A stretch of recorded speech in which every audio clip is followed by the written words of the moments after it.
Hello and welcome to a redemption episode of Movies You Missed podcast.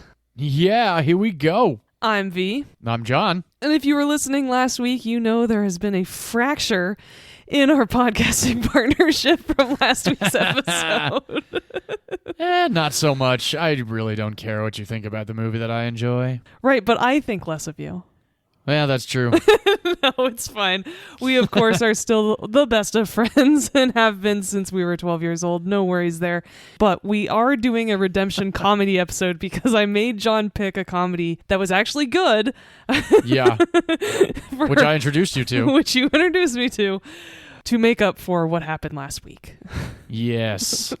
Rock me, rock me, rock me, sexy Jesus. Oh my God.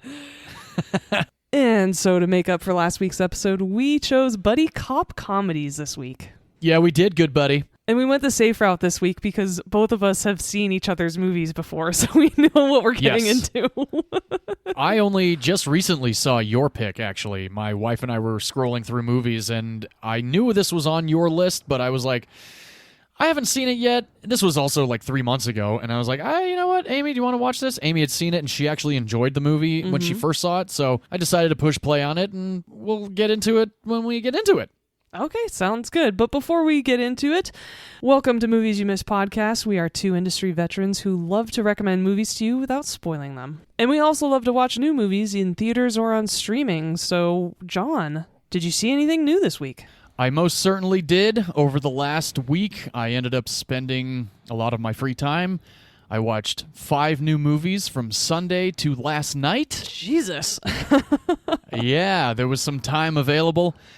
So I'm going to start with the ones that I enjoyed least and get to the one that I enjoyed the most. Okay. I saw 3 on streaming, 2 in theaters. I'll start with the one that I did not like the most, although my wife was very excited. I was not as excited as she was, but we went and saw the new remake of The Crow, and Vee, I know you're very upset with us that we did not watch the original. Yep, still upset about that. Yeah, we'll check it out at some point, or I will, because Amy doesn't have any interest in it. We both kind of gave this one a 2.5 out of 5 stars. I will say this is Bill Skarsgård's worst performance that I've seen in the last several years. The last 30 minutes was awesome, but the hour and 20 minutes leading up to those moments were not so great.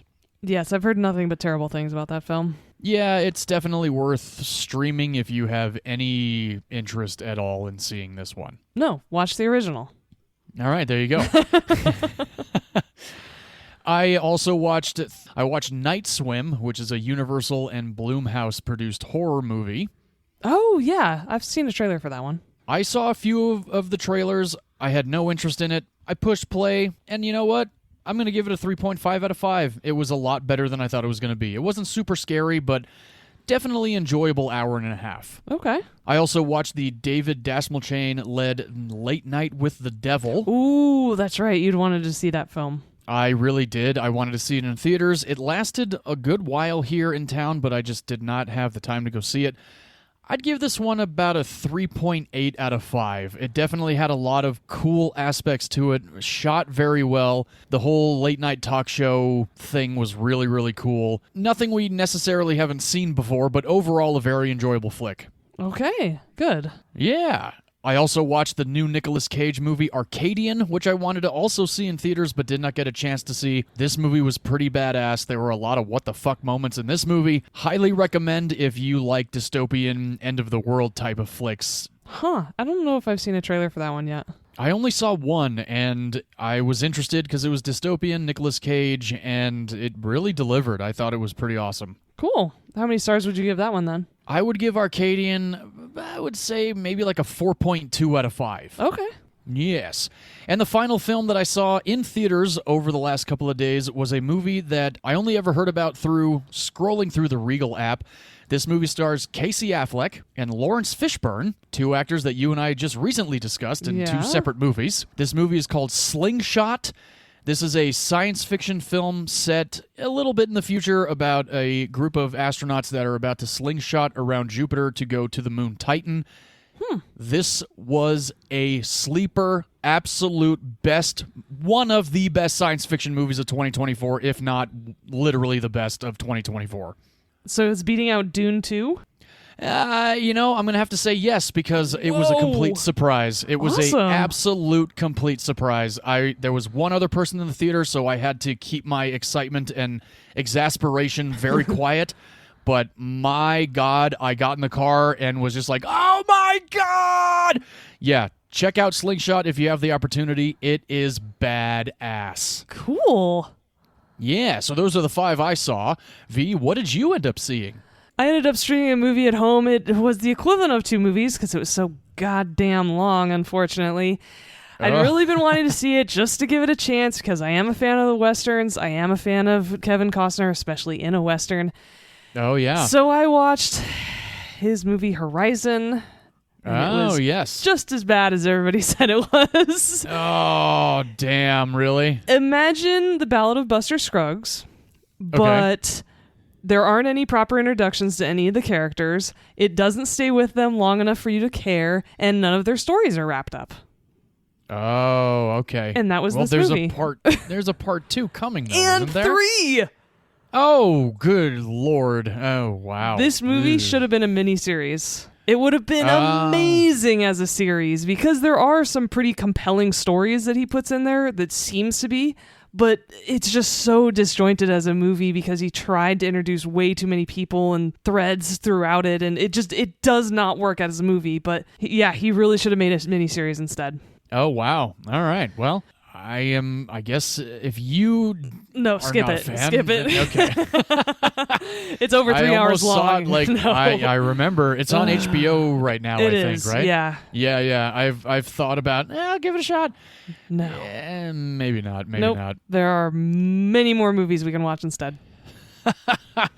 Ah, poor guy. I know the part 2 was actually pulled from theatrical release, wasn't it? It was, and he mortgaged his house, and this is why he's not in Yellowstone Oh. anymore. It's a big old mess. Oh, goodness gracious. Wow. Yeah. I've never seen Yellowstone, but I know a lot of people are big fans of that one. Yeah. I mean, I didn't like the later seasons, but now it's not even ending the right way, and he's going to theoretically die off screen, even though he was the main character, and it's weird. a disaster.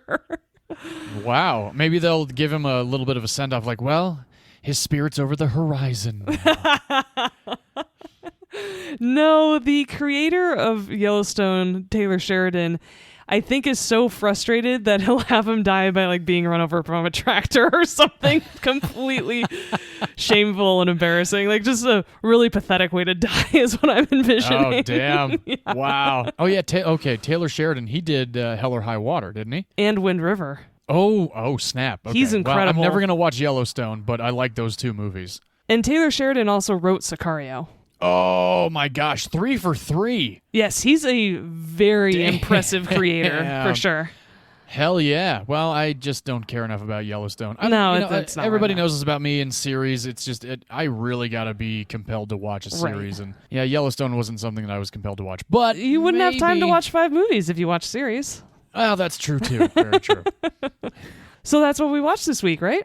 That's what I saw this week. All right. Well, I'm glad you had a really good time and had some ups and downs, but at least ended on a high note. Oh, absolutely. Yeah, big time.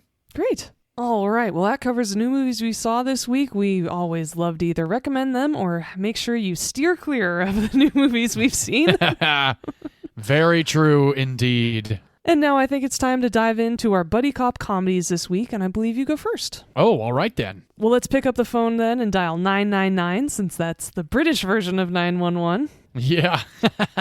and do a ride-along with the cops you chose this week. Hey, that works for me. I enjoy that idea quite a bit. All right, take it away. Thank you very much, V. Let's jump into this movie from 2007. This film was written by Edgar Wright and Simon Pegg, directed by Edgar Wright. This film stars Simon Pegg, Nick Frost, Bill Nighy, Olivia Colman, Jim Broadbent, Timothy Dalton, and a whole handful of other actors that are fantastic. Martin Freeman shows up. So does Dana Marsh. Actually, Steve Coogan from my last week's pick. He has an uncredited role in this movie. This movie is titled Hot Fuzz, everybody. So hilarious.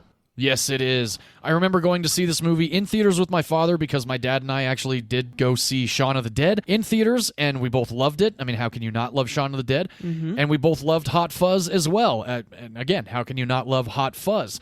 So let me break down Hot Fuzz a little bit for our audience, for those of you that have not yet seen Hot Fuzz or ever heard of this movie. This movie was a very popular movie in the U.S. and worldwide, so, we'll get into all that a little bit later. The movie opens up with us being introduced to Constable Nicholas Angel. He is a pretty badass police officer in the city of London. He's so good at his job, in fact, that the chief inspector, played by Bill Nighy, has decided to promote him to sergeant in a small town called Sanford, Gloucestershire, over in the country of England. And the reason for all of this, well, you know what? Why don't I just let the chief inspector tell you? No, I'm sorry. I'm going to have to... You want to take this higher? Yes, I do. You want me to bother the chief inspector with this? Yes. You want me to get the chief inspector to come all the way down here? Yes, I do. Okay. Kenneth? Hello, Nicholas. How's the hand? Still a bit stiff? Chief Inspector. Keep your seat. Now, I know what you're going to say, but the fact is, you've been making us all look bad. I'm sorry, sir? Of course, we all appreciate your efforts, but you've been rather letting the side down. It's all about being a team player, Nicholas. You can't be the Sheriff of London. If we let you carry on running around town, you'll continue to be exceptional, and we can't have that. You'll put us all out of a job. With respect, sir, you can't just make people disappear. Yes, I can. I'm the chief inspector. So there you have it. Nicholas Angel is far too exceptional to stay in London, and far too exceptional to be the Sheriff of London, as Martin Freeman says to him at one point, which I actually really love. He's like, can't be the Sheriff of London. Thought that was pretty hilarious. So he is sent to this small cottage town called Sanford. It's a pretty cool little montage of him going to this city, because not only is the travel to it very extensive, as it is shown in this movie, because I've actually been to London before. I have no idea where Sanford is in conjunction to London, but I'm going to guess it's a several-hour tube ride, because that's what they call it over there. They don't call it the subway. I think he takes like 3 or 4 in this movie. He's also falling asleep at one of the stations waiting for his next train. On the way, he also gets a couple of voicemails from Captain Frank Butterman, who is played by Jim Broadbent. Frank Butterman tells him in this voicemail that his cottage is actually not ready yet, and he's going to have to stay at one of the local motels that are in Sanford. So Nicholas ends up arriving very late at night. Not too late, in fact, because he decides that he's going to go have a drink at the local pub. He's a bit of a tight ass, so he doesn't actually drink. He orders the cranberry juice. And while he's sitting in this bar, he notices a couple of things are a little bit off. There's a lot of underage drinking happening here in Sanford. So he goes up to the proprietors of this bar and say, do you realize that you have a lot of underage drinking here? And they just kind of brush it off like, yeah, it's better that they're in here and drinking and having a watchful eye on them instead of them out there getting into any kind of trouble. Yeah, and it's a small town. I mean, the one bar that was in the small town that I grew up in also allowed underage people to come in. Oh. There was smoking, even though it was illegal in California. Oh, boy. Small towns, everybody knows everybody, so you can get away with a lot more like that. Definitely, yeah, and that seems to be the case here in Sanford. So after Nicholas, his tight-ass ways, decides to almost arrest them, but pretty much just evicts them, these underage drinkers, from drinking at this bar, he and just a few others are left, including Danny, played by Nick Frost, who is already 3 sheets to the wind shit-faced. And Danny actually ends up trying to drive off and almost runs Nicholas over outside of the pub. Nicholas arrests him, takes him to the police station, puts him in a cell, including a couple of these underage drinkers because of a little bit of lewd conduct that's going on outside of the pub. The next morning comes about, and Nicholas is doing his morning ritual of having a run, getting the endorphins going and getting the blood pumping.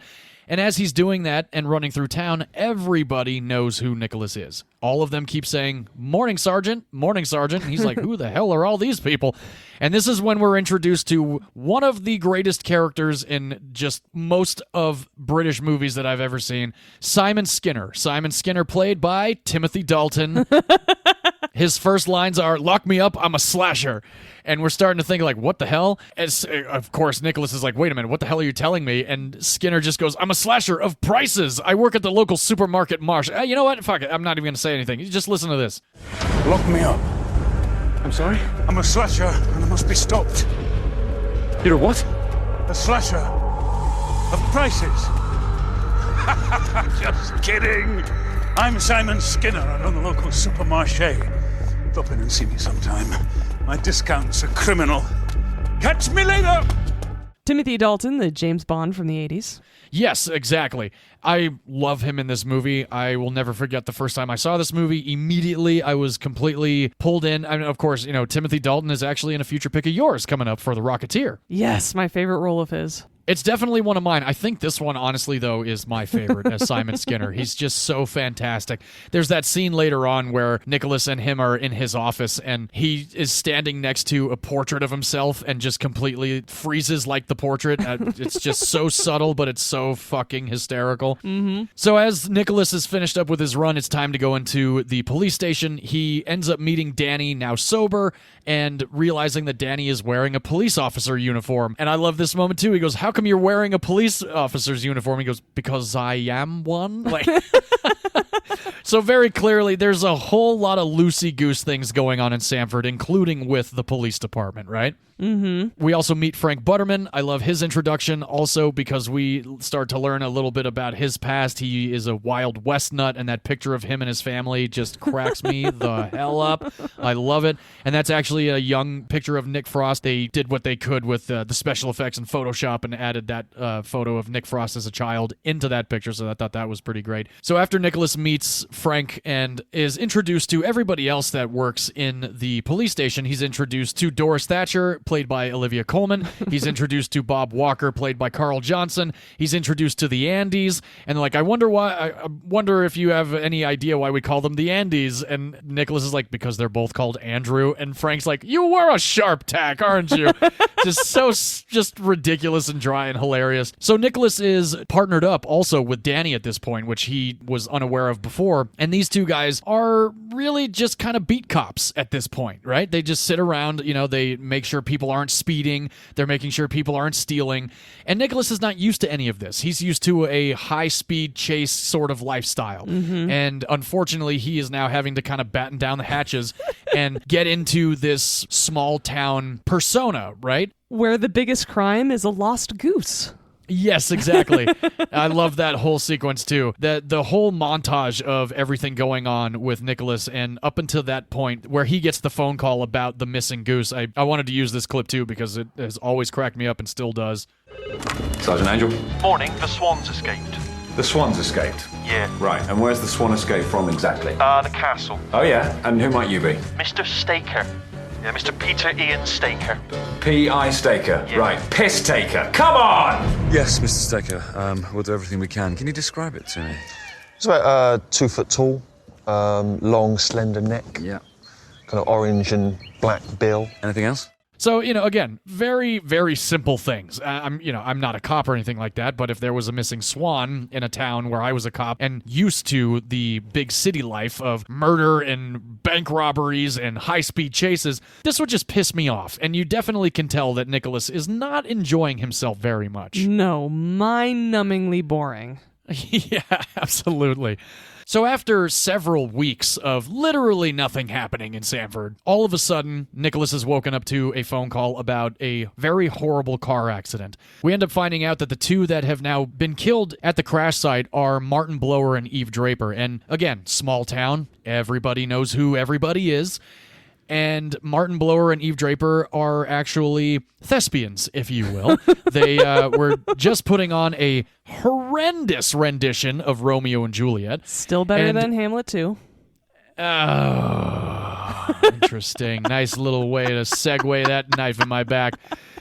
Eve Draper is played by Lucy Punch. I'm just going to forget that you said that. Eve Draper is played by Lucy Punch, who I've had the pleasure of working with on an episode of New Girl many years ago. She is also in a movie called Bad Teacher with Cameron Diaz. She's in Dinner for Schmucks and a couple other movies as well, but a very, very sweet woman. She cracked me up in this movie. Oh, yes. She's in Bad Teacher.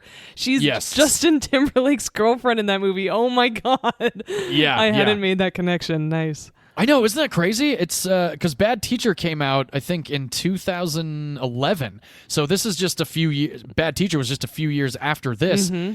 And oddly enough, she looks the same, but she looks different. Because she's speaking with an American accent. There you go. That's probably what it is.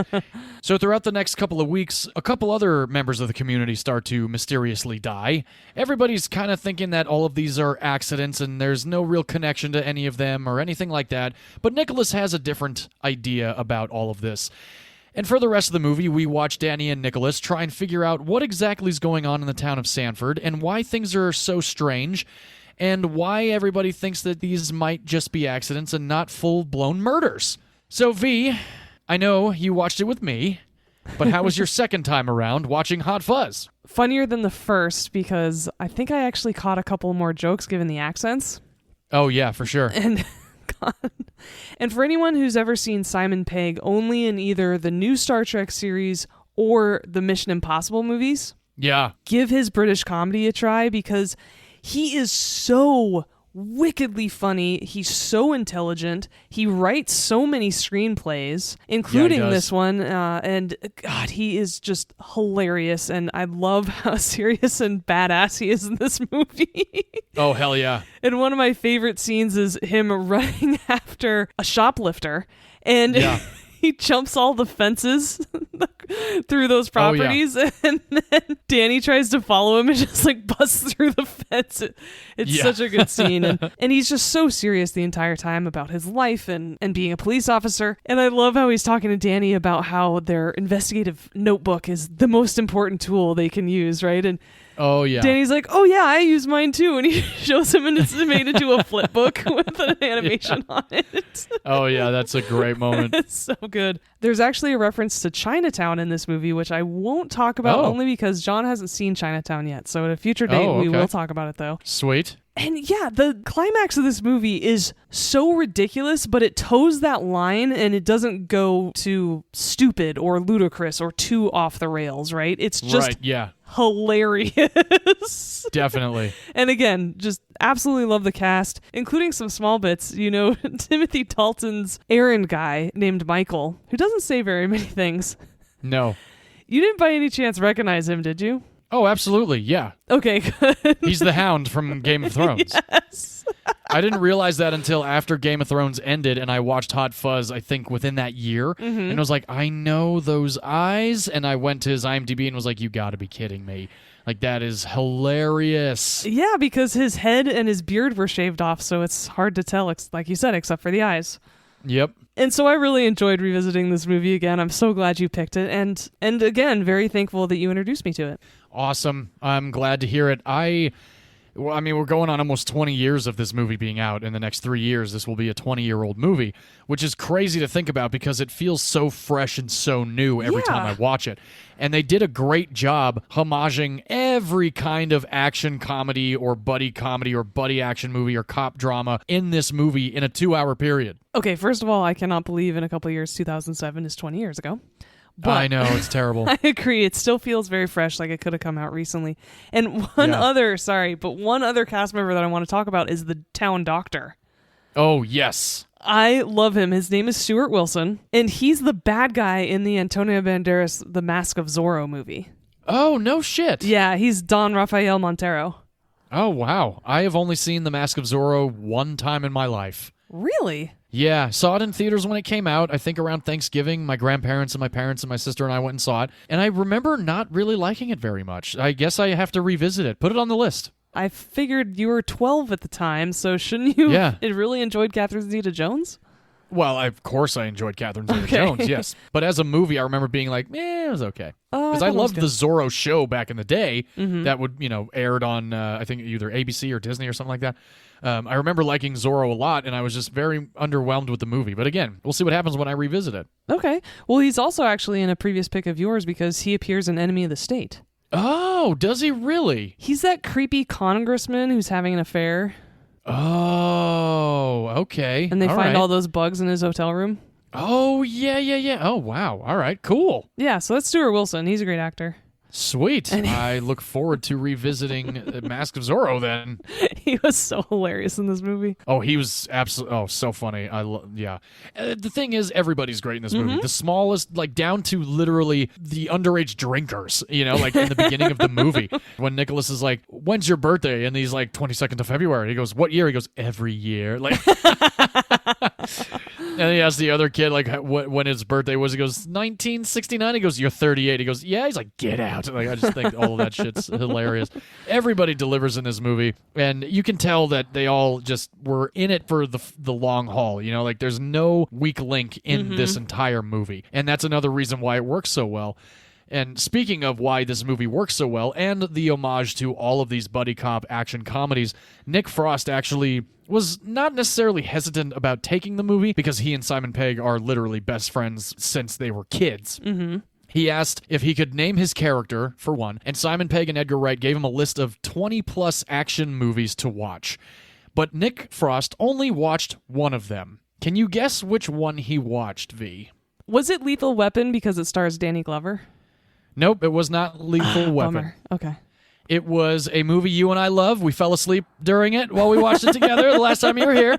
Bad Boys, Bad Boys. Bad Boys number 2. I'm going to do that from now on because I really liked how I did that in the Mystic River episode.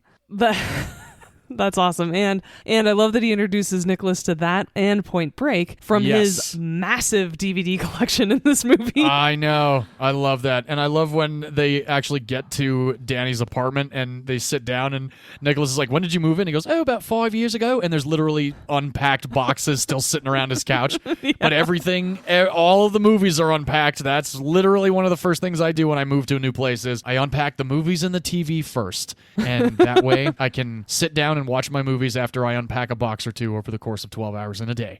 And that movie collection was actually Edgar Wright's collection, Edgar Wright's brother, and a friend of theirs, I believe his name was Joe Cornish. That was all of their DVD collections combined to create Danny's DVD collection. Yeah. And I love that whole sequence, too, because early on in the movie, when Danny asks Nicholas about all the movies that he's seen, Bad Boys 2, Die Hard 2, Point Break, have you ever fired your gun in the air and gone, have you ever jumped in the air and, have you ever fired 2 guns while jumping through the air? All the homages to literally every action movie. Again, we just brought up Lethal Weapon.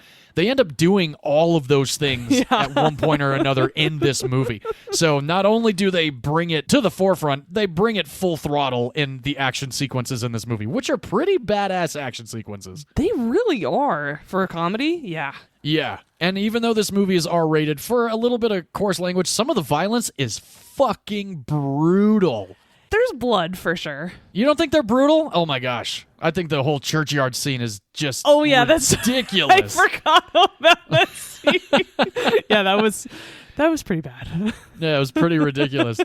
In the early stages of writing this script, both Edgar Wright and Simon Pegg decided that they were going to give Nicholas Angel a love interest. Now, if you've seen the movie, Nicholas has just broken up with his girlfriend, Janine. In that scene, there is a cameo. And I remember when you and I were sitting on the couch watching this movie, I'm like, can you guess who's behind that mask? And I was like, look at the eyes. And you were like, oh my God, is that? And I was like, it sure is. It's Lady Galadriel, played by Cate Blanchett. Early on in this movie, she is one of the 2 cameos within the first 15 minutes of this movie. There's another cameo that, truthfully, every time I watch the movie, I'm like, I guess it looks like him, but it doesn't really look like him, where Nicholas is stabbed in the hand with the knife, played by Father Christmas. Oh, who was that? That was Peter Jackson, director of Lord of the Rings. Which is perfect because Martin Freeman was in the scene previous, and he's Bilbo Baggins in The Hobbit. Exactly. It all comes full circle. Oh my God. So hilarious. How did he get involved? Are they friends? They're friends and big fans of Shaun of the Dead. Like, so many people loved Shaun of the Dead so much that they wanted to be a part of it. But let me go back real quick to the whole love interest situation where Janine was now brought in. In the process of writing this movie, which actually took them 18 months to write this screenplay, Edgar and Simon both wrote a character named Victoria to be the love interest of Nicholas in the town of Sanford. They ended up scrapping the idea of giving him a love interest, but they gave all of the dialogue that they wrote for his love interest to Nick Frost. There are scenes in this movie where it's absolutely romantic drama happening. It's hysterical. And the way that Nick Frost delivers it is just like, dude, this is so hysterical. There's an absolutely romantic, wonderful romance in this movie. Oh, yeah, definitely. Just like in Shaun of the Dead. Again, romantic comedy with zombies. Mm-hmm. Simon Pegg and Edgar Wright spent several months interviewing real police officers, trying to figure out a way to incorporate as much realism as they could in being a police officer in London or in the UK. And majority of these police officers actually told Edgar and Simon that a lot of the job is really paperwork. So that's why there's a lot of paperwork scenes in this movie. Not only that, but also very stylized sequences of paperwork being written down, which I think is pretty funny. And early on, when he actually arrests Danny and these underage drinkers, the the guy that's sitting at the police station's like, do you really want to process all this? My pen's running out. And he pulls out 2 pens and just clicks them, and it's like a 4-minute complete montage of him filling out all this paperwork, which, it's just very clever stuff. This film was shot in Edgar Wright's hometown, the city of Wells. Oh, I don't know if so Sanford cute. actually... Yeah, it was adorable. I would love to go Me and too. check out Sanford/Wells. I think that would be a lot of fun. I love small towns in Europe. I remember when I was in Germany with my parents, we went to Neuschwanstein, which is one of the famous castles, and down below and about 5 or 10 miles away from the town that housed the castle was this really awesome small town, cobblestone streets, a couple of pubs, and a big fountain right in the center. So this one of Sanford/Wells actually really captured, small town Europe very well. It did. And going back to a lot of people being big fans of Shaun of the Dead, Jim Broadbent was such a fan of Shaun of the Dead that he really petitioned to be in this movie. So when they were writing the role of Butterman, they had Jim Broadbent in mind for the movie. That's great. And similar, yeah, it's great. It's awesome. And similar to Timothy Dalton, they wrote the role of Simon Skinner for Timothy Dalton. And when he signed on to it, they were as happy as school children. Oh, yeah. Oh, God. It's so good. He is so fantastic. I love him in this movie, and I pretty much love everybody in this movie. You can't go wrong with this 2-hour-long movie. And it's a solid 2 hours, but it flies by so fast. It's so clever, so funny, so action-packed, and it does keep you guessing up until, the last 17, it keeps you guessing until about the last 25 minutes of the movie. And the last 25 minutes are just a fantastic ball of fun, too. Mm-hmm. It doesn't, like I said before, it does not fizzle out. This movie was shot over the course of 11 weeks. I could see that given the last 25 minutes of this movie. Yeah, absolutely. 11 weeks that's a decent shooting schedule for a movie of this caliber, especially with, I would say, about 85% of it being dialogue driven, right? There's not a whole lot of massive action sequences until about the last 45 minutes of the movie. And I can only imagine how much fun they all had shooting just about the entire movie. Mm-hmm. Now, this movie came out in the UK on February 17th of 2007, was released on April 20th of 2007 here in the United States. The budget, V, I'm curious if you might be able to guess the budget for Hot Fuzz. $15 million. You are off by about $9 million. Oof. It was an $8 million production. Yeah. Oh my God, I figured you would have said 24. That was wrong the other direction. Yeah, I was completely thinking this was a solid $20 to $40 million budget, especially with the last 45 minutes of this movie. Wow, and the cast. And That's the cast, awesome. exactly. I know, they really stretched their dollars very well. I wonder if Edgar Wright and the production got some kind of, leeway or a big... thank the city of Wells for, shooting here, and we won't charge you for... shooting here. I really don't know how it all worked out, but £8 million budget. Pretty insane for what all goes down in this movie, and especially the locations, right? Yeah. The domestic box office for Hot Fuzz here in the United States was $23.6 million. Okay. The worldwide box office, $80.5 million. Pretty good take for the worldwide box office for Hot Fuzz. That's awesome. Again, 10 times Shaun of the the budget. Dead. That's fucking Right. great. Yeah, Shaun of the Dead was very popular, and this one also. The theater was packed when my dad and I went and saw it. I've introduced a lot of people to this movie. So that is Hot Fuzz, written by Simon Pegg and Edgar Wright, directed by Edgar Wright. I absolutely love this movie. I, again, have been watching it for almost 20 years. I probably watch this movie once or twice every other year. It's definitely a go-to, feel-good, need a good, solid laugh movie. And as much as I know this movie by heart, I still laugh my entire ass off because it's fantastic and a lot of fun. Me too. I loved watching it for a second time. I'm so glad to hear that, and I'm glad that we had a great time when we watched it together the first time. Yes, me too. Now, I have done the year 2007 before, but I will just read off a couple of the highlights of the highest-grossing worldwide box office, since this movie is from the UK. Great. The highest-grossing film worldwide box office of the year 2007 was Pirates of the Caribbean at World's End. It was the third installment of the Pirates of the Caribbean movies, which was a phenomenal addition to the Pirates movies. Yes, especially with Lord Cutler Beckett. Yo, yeah, absolutely. The second highest grossing worldwide box office, Harry Potter and the Order of the Phoenix, which contains the wand battle between Dumbledore and Voldemort, which needed to be much longer than it was, but is one of my favorite moments in all of the Harry Potter series. The third highest grossing film of the worldwide box office, a terrible third addition to the Tobey Maguire Spider-Man series. Oh, God, that was awful. It really was. Number 4 was Shrek the Third, which I never did see because I hated Shrek the second one so much. Number 5 was Transformers. Number 6, Ratatouille, which I introduced you to last year when you were here. Yep. Number 7, Will Smith and his awesome German Shepherd in I Am Legend. Oh. Yeah. The 8th highest grossing worldwide box office of 2007 was The Simpsons movie, which I still have not seen.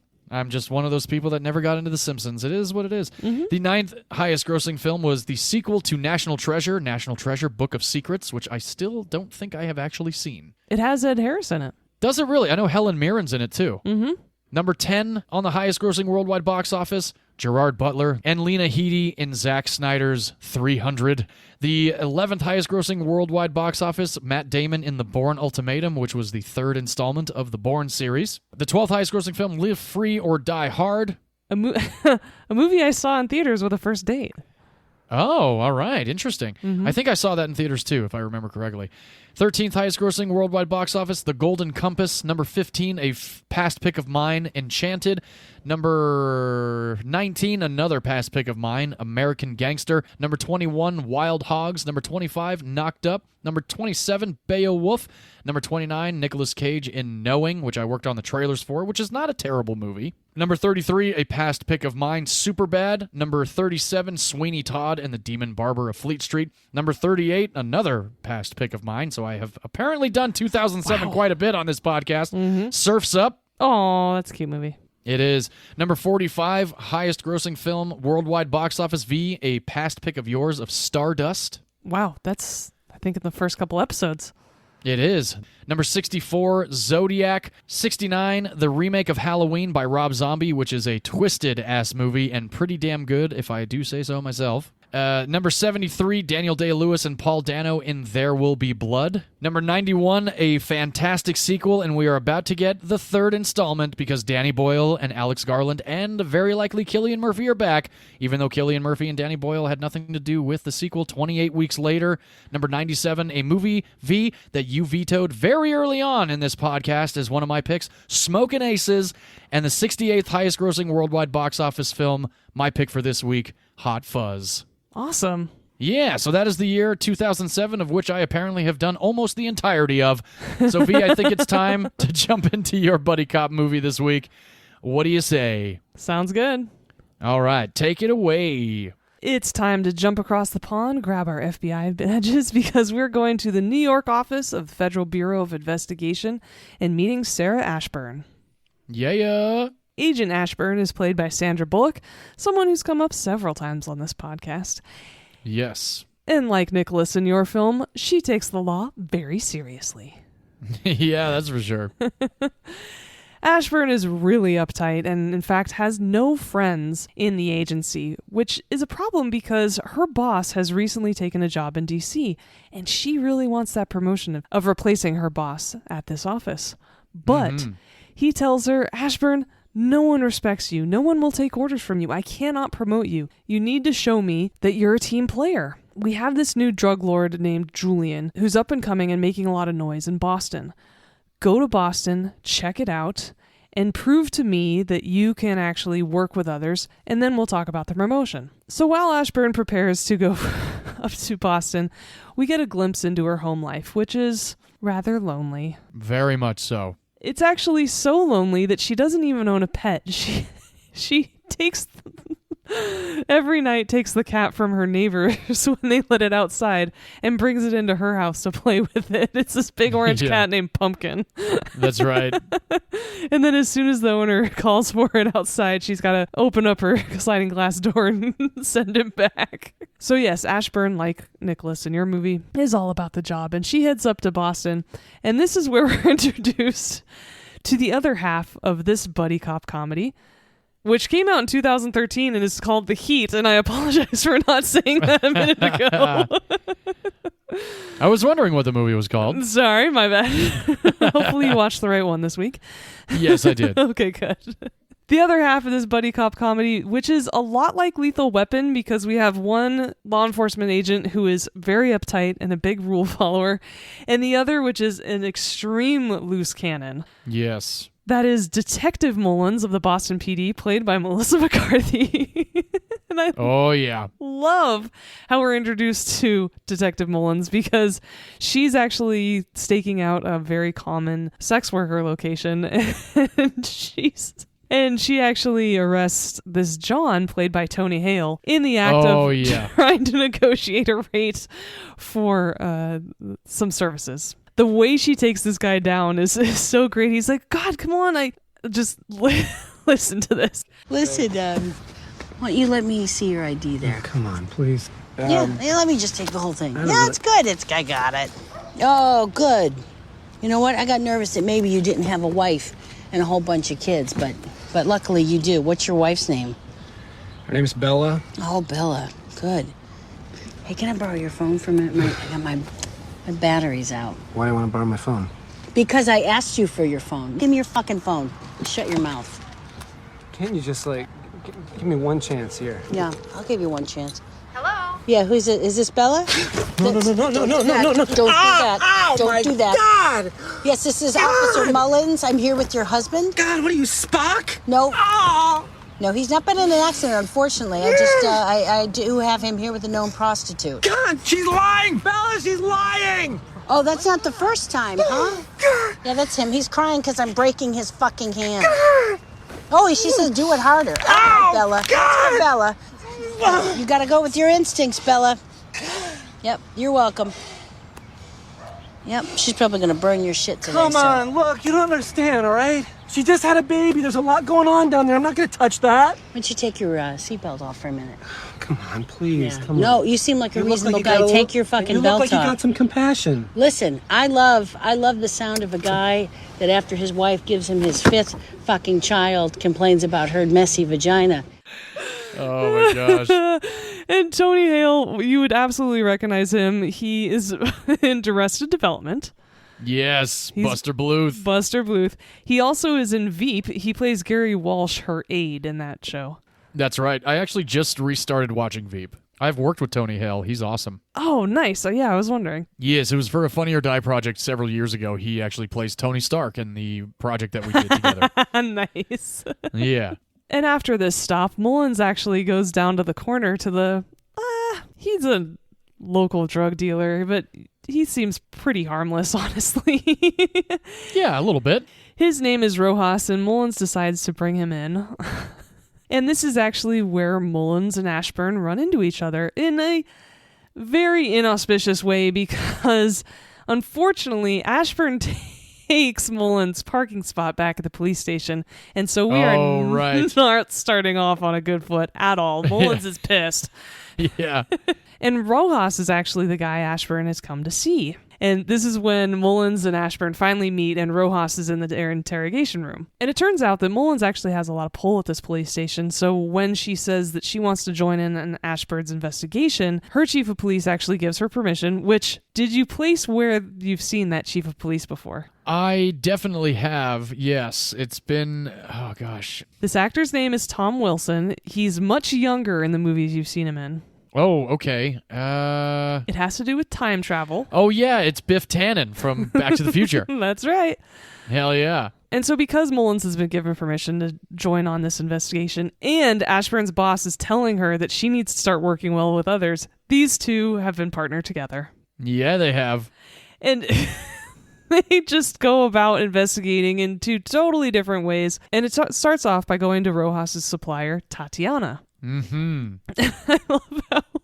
First of all, Tatiana is played by Caitlin Olsen, who is Dee in It's Always Sunny in Philadelphia. Yes, I've never seen It's Always Sunny in Philadelphia. Oh, I've seen several episodes. Every single one I watched was funny. I should definitely see the whole series. I've heard it was a good series. I just cannot get past Charlie Day. I can't do it. Yeah, you find him really annoying, which... I really do. I do understand that.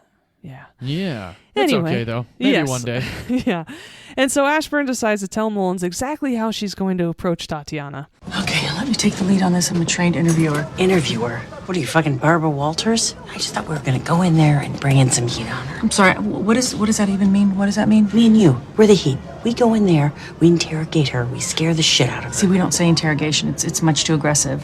Rule number 1, catch more with sugar than a stick. That's a horrible fucking saying. Okay, well, what we like to do is create a genuine personal interest in the subject, allowing them to open up. But from then, I'm going to perform instant personality assessments based on the Myers-Briggs theory, thematic apperception tests, and a few others I won't bore you with. Oh my God, well I am balls deep in boredom. And so they go in there, and when it gets down to it, in a real-world cop situation, they actually play off each other really well, and they start making some headway on this investigation. This is also where we're introduced to Mullins' family, including her mother, played by Jane Curtin. Oh, yeah. Slowly but surely, we are covering the entire cast of Third Rock from the Sun. Definitely. And I love that her whole family is pissed at her because she's arrested her brother for drug possession in the past. Oh, yeah. So I forgot about that part. When her mom drives by them on the street, she honks and then flips off Mullins as she goes by. And of course, she's listening to More Than a Feeling by Boston, because that's in fact where this movie takes place. And this investigation goes deeper and deeper. And as we go, these two really start forming a respectful friendship of each other. And it's so hilarious and it's so fun to watch. I love both of these leads. They play off each other really, really well. And the storyline's actually really good. It is, yeah. It was one of those movies that I remember seeing the trailer for. Well, I can get into that after you're done breaking it down. I just about am, actually, so why don't you take it away? Oh, alrighty, sounds good. I put this movie on, I want to say it was over a month or so ago, before, of course, watching it for the podcast. And I had never seen it before. Amy had seen it, and Amy liked it, which was kind of one of those moments for me. I was like, oh, wow, you liked an R-rated raunchy comedy. Because I knew this was definitely going to be a hard R comedy, just based off of the trailer that I had seen. I laughed a lot watching this movie. I thought it, like you said, the storyline unfolds pretty organically. It's not something that feels very forced. I like the whole thing when Sandra Bullock decides that she's going to go try and warm up to Melissa McCarthy's character, and she goes to the bar that she hangs out in, and she mistakes a biker for her from the back. Thought that was hilarious. A lot of the dialogue between both of them at the bar are great. And the cool thing also about this movie is, I don't know how much of this actually was improvised, but a lot of this feels like it was natural and organically said to each other. And like they just were riffing off each other and figuring out, while the cameras weren't rolling, what the best course of action would be to get a laugh and keep the story moving forward. And like you said, when they both go to Melissa McCarthy's family's house, and it's Jane Curtin, Bill Burr is there, and I love Bill Burr. Michael Rappaport's there. I love Michael Rappaport. So the movie has a lot of small bit parts from a lot of very entertaining and hilarious people as well. So I very much enjoyed the movie. I will probably watch it again. I don't know if it would be one that I'd own. I know it's on Hulu right now, and that's how I watched it. So, I know we get into that later, but that's how I watched it this time around. I don't know if you own a copy of this or not, but it's definitely a revisitable movie. And I know a lot of people kind of are on, of the mindset that a lot of Melissa McCarthy movies are very hit or miss, but I got to tell you, a lot of them that I've watched, on top of this one, Spy, I actually thought Life of the Party was pretty damn funny. Like Amy and I watched that one on a plane coming back from vacation once, and we laughed a lot. And, Sandra Bullock's always pretty good, except for in Miss Congeniality too. But majority of the time, Sandra Bullock's very entertaining and funny. So, yeah, good movie. I'd probably say like 7.5 or 8 out of 10. Very funny stuff. Okay, just for a reference point, though, you gave Twisters a 7.8 out of 10. Are you saying this movie is not as good as Twisters because it's way better?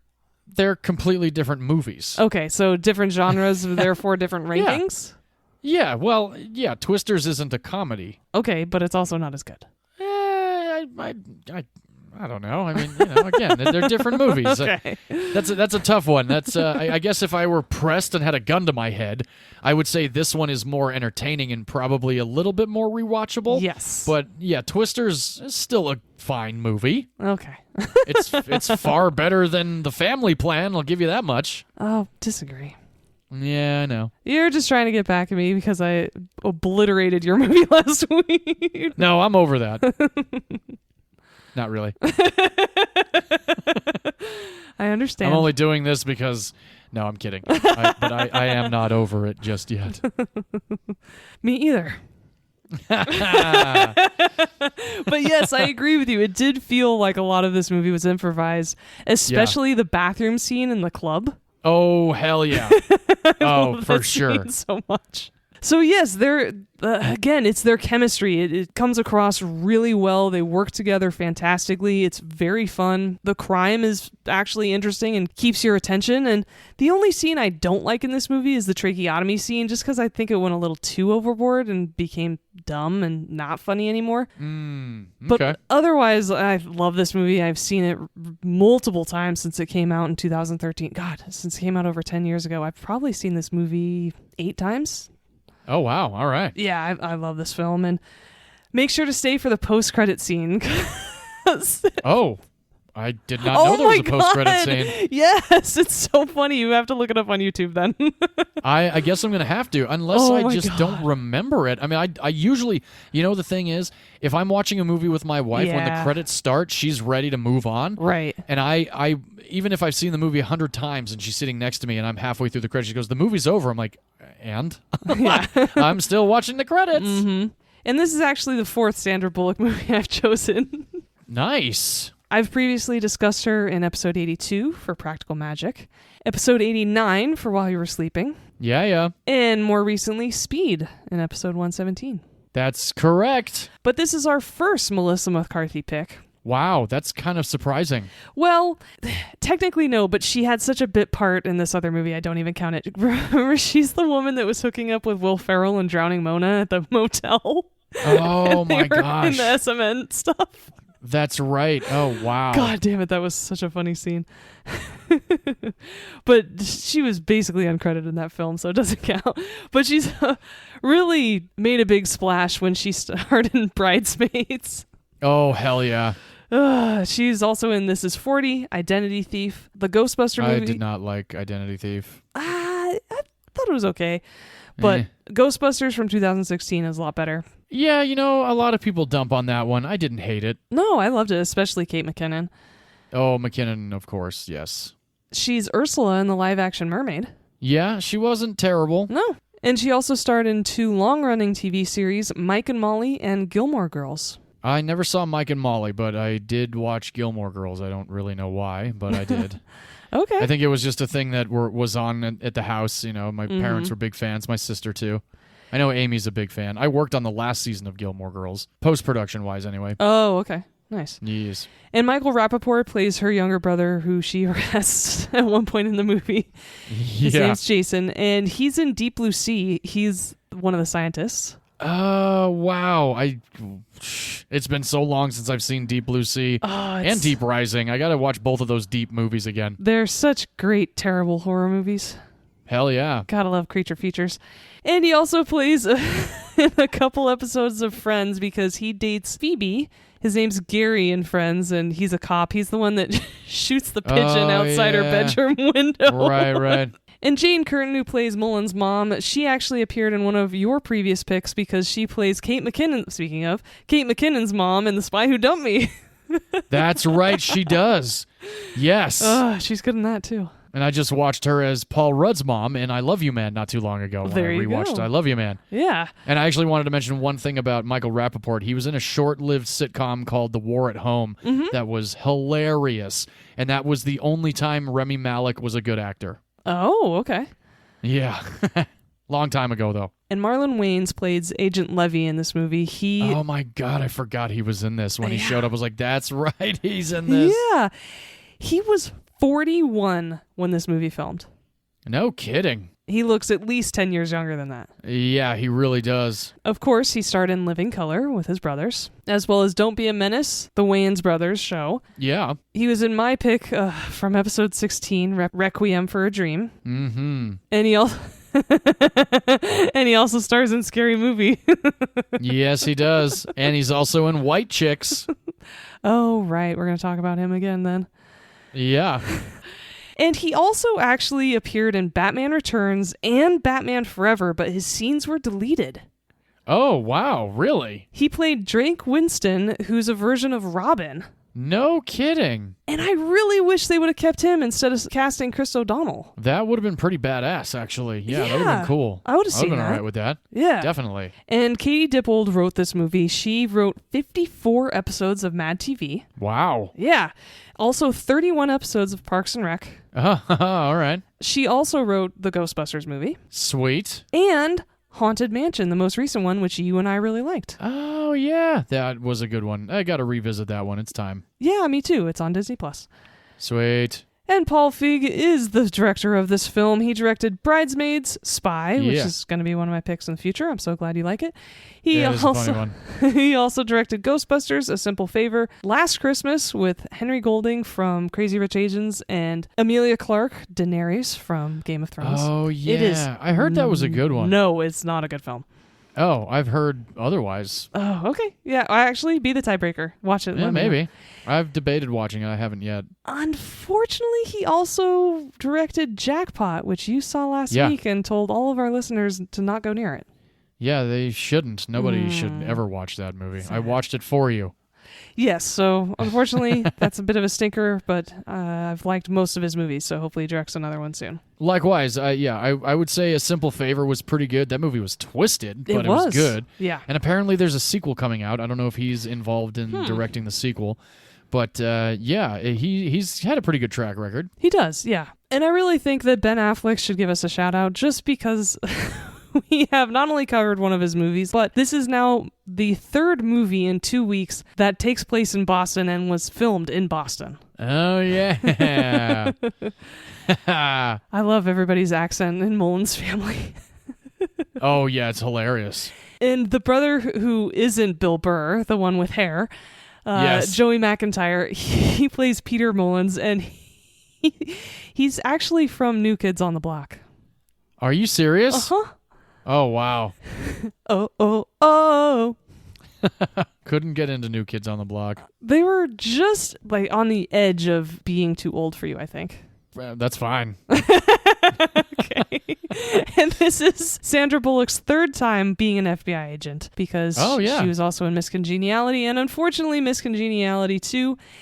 And that came out in 2005 and was the last time until The Heat in 2013 that a female-led buddy cop comedy was released. Miss Congeniality 2 was so bad they had to have a big dry spell because of it. Well, sometimes you just got to do it. Yes. Because a movie was that bad. That bad. Mm-hmm. I don't think I actually ever saw Miss Congeniality 2. I saw the trailers and that was enough for me. No, it's... Yeah. Okay. And... As everyone knows, I do not give comedy sequels much of a chance. I try to stay away from as much as possible, but I loved Miss Congeniality so much I had high hopes because Sandra Bullock came back. No.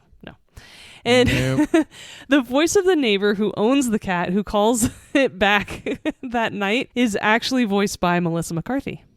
Oh, cool. Yeah, which is cool. And the ID photo they use for Sandra Bullock's agent badge in her little flip fold thing, that's the photo that was used for her mugshot photo in The Net, which came out in 1995. Oh, wow. Never saw The Net. It's fun. I like it. All right. Maybe one day I'll check it out. Yeah. And that is also Sandra Bullock's actual 1982 yearbook that they use in this movie. Oh, really? Yes, it's her picture, but they put visual effects where they did add glasses and braces, but it was her picture, and that was her yearbook. All right. Yeah. Funny. And Paul Feig actually makes a cameo appearance in this movie. Does he really? He is the hospital doctor who tells Mullins that her entire family had to be removed from the ward due to their excessive profanity. That is great. Which is fair because her whole family are just embarrassing. A little bit, yes. Yeah. That's putting it nicely. They're a lot. And thankfully, Sandra Bullock has learned her lesson from Speed 2 and Miss Congeniality 2 because when she was interviewed at the premiere of Gravity, which came out later, Oh, yeah. she insisted, I'm not doing a sequel to The Heat.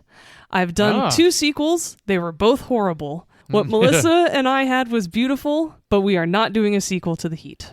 Nice. Well, good for her. At least she learned her lesson, which is Took great. 2 bombs. Yeah, unfortunately, but It's all good, though. She got paid. She did, and The Heat is a great standalone movie. I'm so glad you enjoyed it the second time around. As I said, it came out in 2013. It had a budget of $43 million. Whoa. Which makes sense given Sandra Bullock starring, Melissa McCarthy, and how there's a lot more action sequences than Hot Fuzz. I guess that's true. Yeah, that makes sense. I mean, a car explodes. Yeah, no, you're right. The good news is that it was very popular. On a $43 million budget, it made $160 million in the U.S. Whoa. And $230 million worldwide. Whoa. This was a huge success. Damn. Yeah, for everybody. Yeah, so I'm really happy. Congrats. Wow. I'm really happy for that because it's a female-led comedy, and we don't get many of those, so glad No, to we see it don't. was successful. And because it was really good, and that's really what it should be judged on. Absolutely. So that is The Heat. Like John said, you can stream it on Hulu right now. Please give it a watch. Not only is it fantastic if you haven't ever seen it, but it's certainly worth revisiting. Completely agree. Well, all right. That wraps up our redemption comedy episode. I think we're both feeling much better at the end of this episode than last week. Definitely. I certainly love you again. Oh, I'm glad. Hope I didn't hurt your feelings too much last week. No, not really. Okay, good. I blocked it out. I think that's for the best. That's what I Yes, did it with your is. movie. And John, would you watch Hot Fuzz with your grandma? I think my grandma would have enjoyed it. Yeah, I don't think I ever did, but she might have. Okay.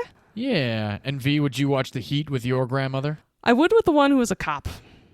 Oh, there you go. Perfect. I'd watch both of these movies with her, and she really liked strong female-led movies, so this would have been right up her alley. Awesome. I actually forgot to mention that Hot Fuzz you can rent on any streamer for $3.99. There you go. I actually watched my digital copy. I watched my DVD copy. Since you introduced me to this film, I had to own it. Oh, wonderful. Glad to hear it. Yeah. I'll send you Hamlet 2 as your birthday present. Oh, God, I will burn my server to the ground before letting that movie touch anywhere near any other movie that I own. Oh, God. Anyway, so, John, do you want to tell our audience what we're doing next week? Yes, I do, because we are about to boldly go where no man has gone before. We are going to be doing 2 of our favorite Star Trek films. My film comes from the year 1996. This film is directed by Jonathan Frakes. This film is written by Ronald Moore, Brennan Braga, and Rick Berman, starring Patrick Stewart, Jonathan Frakes, Brett Spiner, LeVar Burton, Michael Dorn, Gates McFadden, Marina Sirtis, Alfre Woodard, James Cromwell, and a whole bunch of the original Star Trek The Next Generation cast. This is the best of the Star Trek Next Generation films, Star Trek First Contact. And if you care to follow along, it is streaming on Paramount+, but I will watch my Blu-ray copy. And I'm just going to get it out of the way now. I wholeheartedly agree with you. This is the best of the Next Generation movies. I'm a little bit sad that I couldn't pick it. Oh, well, you picked a pretty good one. I think so too, because I picked one of the OG Star Trek movies. Yeah. And in fact, I have gone back and rewatched the whole series, so I will be ranking those movies when we talk about this next week. But I picked the 1982 second film in this series, starring William Shatner, Leonard Nimoy, DeForest Kelley, and of course the rest of the OG Star Trek cast. And don't forget George Takei. This is Star Trek: The Wrath of Khan. Khan! Yes, thank you for doing that. Oh yeah, had to. One of us had to. So good. And just like all other Star Trek movies, if you'd like to follow along, it is streaming on Paramount+. Awesome. That is likely where I will not watch it because I have my DVD copy. Perfect. Yeah. All right, everyone. Case closed on our buddy cop comedy this week. Thank you so much for joining us. And please rate, review, and subscribe to our podcast. Also, tell all your friends about it. You know, everybody's starting to go back to school, getting back into some routines. We would really appreciate more listeners, so feel free to recommend us to anyone and everyone that you come into contact with. And in between episodes, of course, you can always follow us at Movies You Miss Podcasts on all of the social media. And for those of you who've tuned into us before, you know that we like to close out our episodes with, film is a form of art, and in art, every opinion is valid, except if you think you need a budget of $20 million or more to make a fantastic buddy cop action comedy. I still cannot believe it was only $8 million. Yeah, pretty amazing. So impressive. All right, everyone. Thanks again. And until next week, bye-bye. Cheers, everybody.